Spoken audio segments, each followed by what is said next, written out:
Hi, my name is Dr. Jon Repole from Jacksonville Health and Wellness Center, and today we're going to be talking about plant-based diets, vegetarian diets, vegan diets, and the myths that surround them. We are going to discuss protein, we're going to discuss dairy, and the ancestral Paleolithic diet. So let's start first with protein. So we're going to look at a two broad spectrum. We're going to look at quality of protein, and we're going to look at quantity of protein. First, we need to define two terms. One is called a positive physiological protein, and the other one is called an aberrant physiological protein. So when we look at aberrant physiological proteins, as the name implies, they are deleterious to the body. They create disease. They manifest such conditions as heart disease and diabetes and cancers. And they're packaged in a way that they contain lots of amounts of cholesterol, lots of saturated fat in them. And of course, we're talking about the types of proteins that are found in animal flesh and animal secretion. So along with the cholesterol and the saturated fat, we also have an increased amount of microorganism content. So we know inflammation is one of the #1 causes of most diseases today.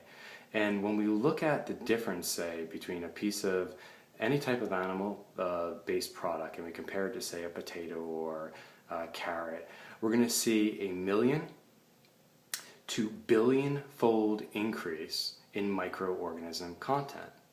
And what that means is that as you ingest this food, your body has to constantly distinguish between friend and foe and what it needs to kind of poop out.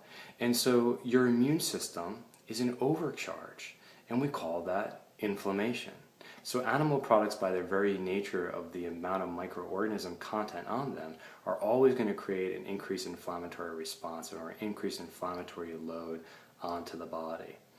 On the flip side, right, we have what we call positive physiological proteins, and these are of course found in all plant-based foods. So we got fruits and vegetables and whole grains, nuts and seeds and legumes.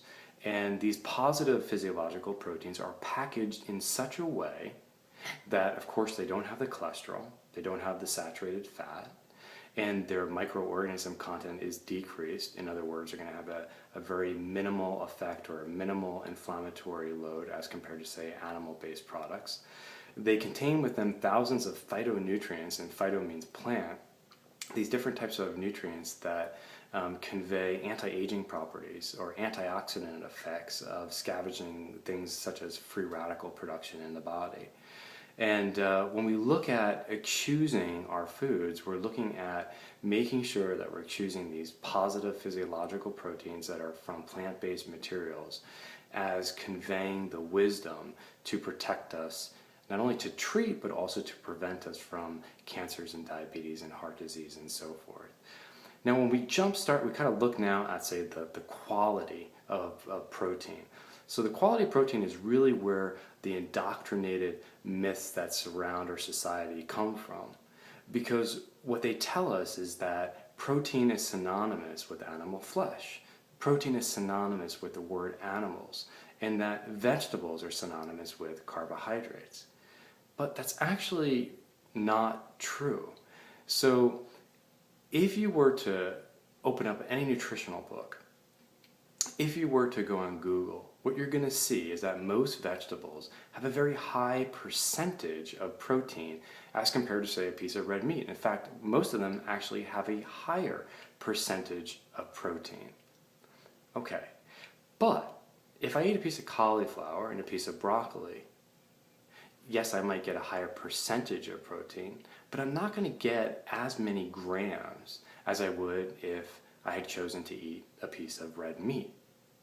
So how do you solve this riddle? Well, it's very simple.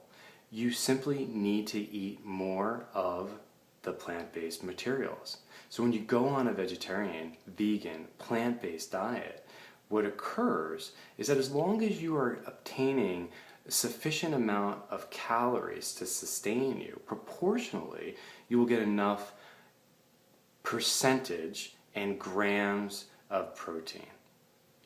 All right. We're going to switch focus into the dairy, and we're going to look at this through two different lenses. We're going to look at it through rules of reasonableness and common sense, And the other portion is we're going to be looking at it through the eyes of science. So rules of reasonableness and common sense tell us that, milk produced by a cow is intended for a baby calf, right? It's not intended for a human being. Also, dairy products are not a food group, right? It would be analogous to saying that an orange is a food group. No, fruit is a food group. All mammals on the planet lactate, dogs and cats and so forth. We've arbitrarily chosen a cow to represent a food group. Think about it. If you were to kind of look at the food pyramid and put a picture of a cow, that is representing a food group. And most places around the world don't consider dairy a food group. It's used more as a condiment, and it definitely is not eaten in the percentage that we do here in the United States. So when we look at rules of reasonableness and common sense, we also extend it to the fact that the countries that have the highest consumption of dairy products also have the highest rates of osteoporosis and osteopenia, which is the precursor to osteoporosis. And it goes even further in the literature with the linkage to casein, which is the protein found in dairy products, and the linkage to cancer, cardiovascular disease, and diabetes, and so forth. So dairy products, and of course right now we're really talking about even organic, because we're not even mentioning the fact of the metaphysical toxins that are put into dairy products from the ill treatment. We're not mentioning the hormones that are injected into these animals as well. Now we're talking about just plain old organic, quote unquote, dairy products.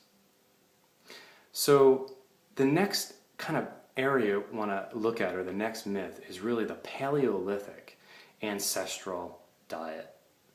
So the interesting thing is that there are a group of nutritionists or a group of doctors that are telling us that we need to mimic a diet that was followed by our ancestors somewhere between 10,000 years ago to all the way to 2.5 million years ago. It's a broad spectrum, a broad area.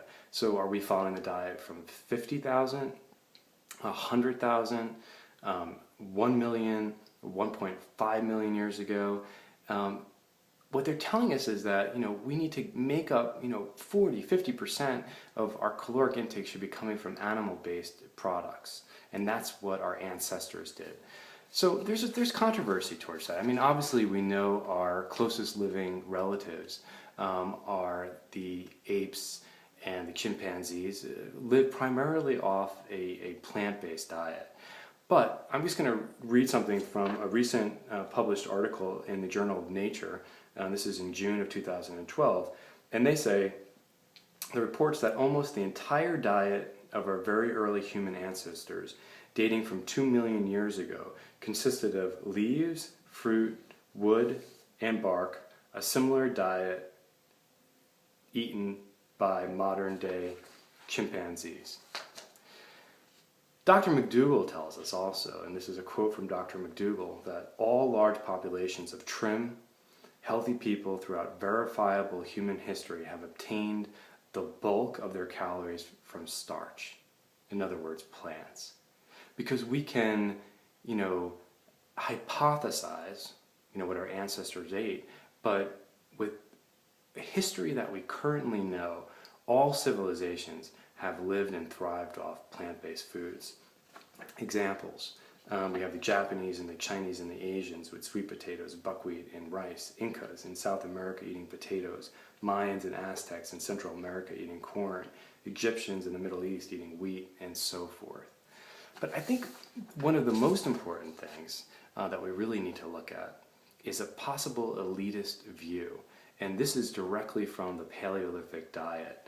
And it, quote, "Without them, starches, plant-based foods, the world could probably support 1/10 or less of our present population." In other words, they're promoting a very idyllic way of eating animal products, and it's unsustainable for the 7+ billion people that we have in the United States. When you look at an airplane and you look at all the land mass, the land mass is not going to be given to people for food, it's going to the animals. So if you're interested in any of these topics, I invite you to come into our many workshops and our lectures that we have throughout the year. Thanks so much for listening.